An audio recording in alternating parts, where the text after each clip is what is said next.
Pagtutugma ng theoretical at practical na kaalaman, ito ang nakikitang paraan ng trabaho party list upang tiyakin na may akmang skill set ang mga empleyado sa pagpasok nila sa corporate world. Kaya naman, balak isulong ng partido ang curriculum alignment at karagdagang work immersion sa mga eskwela. Nagbabalik si Edniel Parosa. Naniniwala ang trabaho party list na mahalagang matugunan ng agwat ng pagiging book smart sa paaralan at sa actual skills sa pagiging street smart sa trabaho.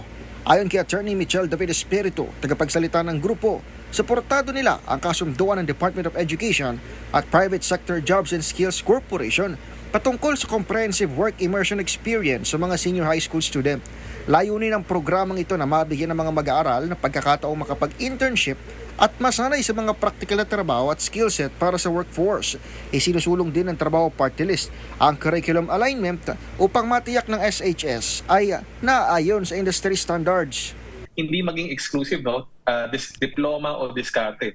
Pwede itong maging diploma at diskarte, no? So, ang trabaho party list nagbibigay ng mga programs, mga activities para matulungan not only yung senior high students, yung mga nakapagtapos, but also out of school youth para pantay-pantay na oportunidad para sa lahat. Bukod dito, binigyang diin ng trabaho party list ang suporta sa mga programa gaya ng Alternative Learning System ng DepEd, Testa Tech Voc Trainings at DTI Youth Entrepreneurship Program.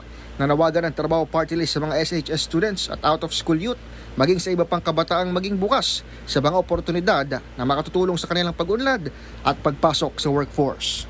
Para sa MBC TV and Network News, ito si Edniel Parosa. Una sa Pilipinas, una sa Pilipino.